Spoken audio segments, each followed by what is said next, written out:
壁畫位於葵青葵涌高坊街1號，約高2.7米，闊2.6米，描繪貨櫃車及貨櫃碼頭嘅情景。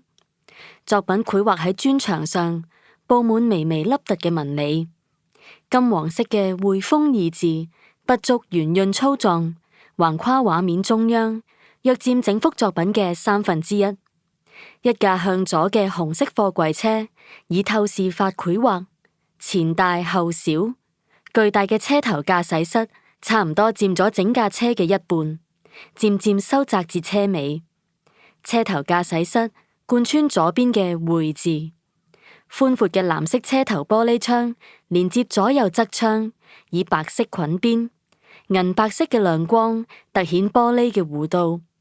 兩對圓形車頭燈以白色嘅橫紋襯托，同紅色嘅車身成強烈對比。車頭下方有厚重嘅防撞保險桿。貨櫃車有8對灰黑色嘅車輪，其中1對位於車頭駕駛艙，其餘7對支撐住長長嘅貨櫃車身。車身紅色，並覆蓋垂直坑紋。後景由上方嘅深藍漸變至淺藍，似係天空。12點及1點方向，兩座直立豎起嘅貨櫃箱，顏色各異。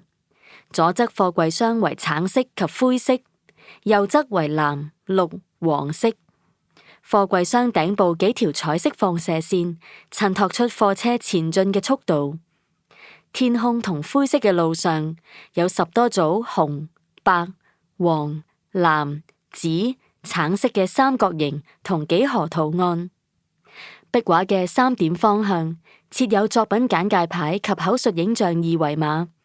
2點方向係紅白色六角形嘅匯豐160週年標誌。